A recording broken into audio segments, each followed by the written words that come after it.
आंदोलनकारी ताकत आज रह गई है। आज कहीं किसी के लड़ने के लिए नेता कोई बहुजन समाज का कोई नाम लीजिए गाजीपुर में कि अभी कोई मामला हुआ बहुजन समाज पार्टी के 200-400 आदमी थाना घेर लें, है कोई ऐसा नेता? आप दिल से अपने सोचिए। और बहुजन समाज बाज नहीं होता। इसी तरह से चंद्रशेखर आजाद से भी लोग पूछे। चंद्रशेखर आजाद आपको बताएं 1995 में भीम आर्मी की स्थापना हुई। वो पार्टी नहीं है, वो संगठन है। वो इसलिए स्थापना हुई कि समाज की लड़ाई तो मान लीजिए जैसे बहन जी हैं, लेकिन हम लोग एक ऐसा संगठन बनाते हैं जो हमारे समाज पे, दलित पे जो जुल्म ज्यादती हो रही, बहुजन समाज पार्टी बहुजन समाज पे जो जुल्म ज्यादती हो रही, उसके लिए हम लोग लड़ेंगे। तो सबीरपुर कांड हुआ था, वहाँ मूछ रखने पे और लड़ाई हुई थी, उसमें फारवर्डों से लड़ाई हुई थी। उसमें चंद्रशेखर आजाद जी शायद 32 महीने जेल में रहे थे, जिसमें उनको रासुका लगा हुआ था। तो उस समय भीम आर्मी बनी। तो जब भीम आर्मी बनी तो कोई विरोध नहीं हुआ।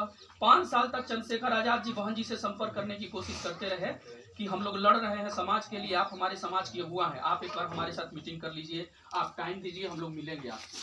कभी कोई जवाब नहीं आया, कभी कोई नहीं। तो नेता जो होता है ये अपने समाज, जैसे हम नेता हैं दलित समाज के, हम जब बूढ़े होंगे तो समाज का कोई योग्य आदमी आ रहा तो उसको हम आगे बढ़ाएंगे कि नहीं बढ़ाएंगे? 5 साल चंद्रशेखर आजाद जी ने इंतजार किया कि हमको बसपा में ही रहना है, हम बहुजन समाज के ही हैं और आप ही हमारी अगुआ हैं, आप हमको पार्टी में लीजिए, हम लोग बहुजन समाज में काम करेंगे। बहुजन समाज पार्टी में कोई इस पास नहीं आया, क्योंकि वहां सतीश मिश्रा का गठजोड़ है, नसीमुद्दीन सिद्दीकी बैठे हैं, नकुल दुबे बैठ गए हैं। बहन जी से डायरेक्ट आपकी मुलाकातें नहीं होगी। पता चला कि सतीश मिश्रा जब तक डील नहीं करेंगे आप बहन जी से मुलाकात नहीं कर पाएंगे। मैं जब नौकरी छोड़ा था, आपको बताएं 2020 में, मैं वरिष्ठ प्रबंधक था, एसी में बैठता था, मैं ब्रांच मैनेजर था उस समय बहराइच में। आप लोग जानते भी हैं, बूढ़े लोग, मेरे पिताजी का नाम है डॉक्टर इकबाल अंसारी। जब माले का जमाना था तो डॉक्टर इकबाल अंसारी का नाम आप लोग जानते होंगे, मैं उन्हीं का बड़ा लड़का हूँ। डॉक्टर इकबाल अंसारी का नाम जो बूढ़े लोगों में हो सकता है, माले में थे वो बहुत चर्चित, तो मैं उन्हीं का लड़का हूँ। तो उस समय क्या हुआ, मैंने जब नौकरी छोड़ा, बीआरएस लिया, मेरी पत्नी भी सरकारी स्कूल में हेडमास्टर है, तो मैंने सोचा समाज में काम करेंगे, पिताजी भी काम करते थे।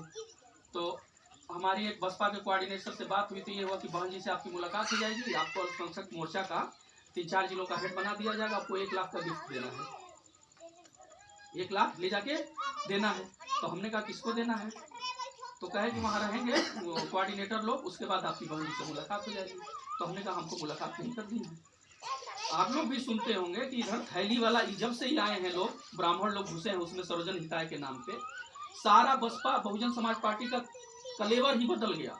अब वो बहुजन समाज पार्टी नहीं रही जो बहुजन समाज पार्टी दो पंचवर्षीय में बहन जी का जो धाक था, जो शासन था, एकदम प्रशासन का मामला था। आज भी बहन जी से बढ़िया प्रशासन देने वाला कोई है?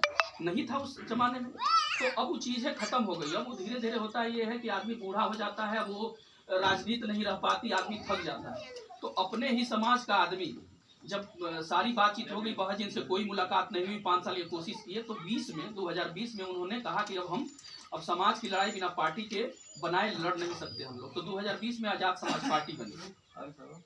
बहुजन समाज जो है बांझ नहीं है, ये हमेशा नेता पैदा करता रहा है। कोई सोचे कि मायावती पे रुक जाएगा और चंद्रशेखर आजाद पे रुक जाएगा, ये रुकेगा तब तक नहीं जब तक कि बराबरी ना आ जाए। ये 5000 साल की लड़ाई है। ज्योतिबा फूले से लेके, पुराने कबीर से लेके, ये सारी लड़ाइयां गौतम बुद्ध से लेके चलती आ रही है आज तक। नहीं तो गौतम बुद्ध के ही समय क्रांति हो जाती। भाई गौतम बुद्ध का नाम हम लोग लेते हैं कि नहीं, बाबा साहब तो बौद्धिस्ट ही हो गए थे, लेकिन वो लड़ाई चलती आई कि नहीं आई? अम्बेडकर साहब तक आई। फिर उसके बाद कांसीराम आए। कांसीराम ने पूरा समाज को एकजुट किया, साइकिल चला चला के एकजुट किया कि बहन जी को हम लोगों ने 4 बार मुख्यमंत्री बनाया। तो ये कोई लड़ाई हम लोगों की बहुजन लड़ाई जो 85% कमेरों की लड़ाई है, वो मेहनत किसकी लड़ाई है? ये आप सोचिए कि बहन जी पे रुक जाएगी, तो बहन जी पे नहीं रुकेगी, ये तब तक चलती रहेगी जब तक बराबरी न हो जाए। वो 5000 साल और लगे भले लड़ने में। भाई मनुवादी भी लड़ रहे हैं, ब्राह्मणवादी भी लड़ रहे हैं, हम लोग को और दबाना चाह रहे हैं, हम लोग के आरक्षण को छीनना चाह रहे हैं। बाबा साहब ने कितने कुर्बानियों के बाद जो है आरक्षण दिया था हम लोगों को कि हम लोगों की नौकरियां लगनी शुरू हुई। सफाई कर्मचारी ही तो होना शुरू हुए हम लोग, कम से कम सफाई कर्मचारी हुए, मास्टर होना शुरू हुए, कुछ आईएएस होना शुरू हुए, कुछ एसडीएम होना शुरू हुए। आज सरकार वही चाह रही है कि भाजपा की सरकार यही चाह रही है कि हम लोग का आरक्षण खत्म हो जाए। आरक्षण अगर खत्म हो जाएगा तो ये बताइए आप उनके साथ बराबरी कर पाएंगे? आपके पास तो जगह भी नहीं, उनके पास तो 52 बीघा का पुदीना भी है। हम लोग तो फिर गुलाम हो जाएंगे कि नहीं गुलाम हो जाएंगे? ये संविधान है।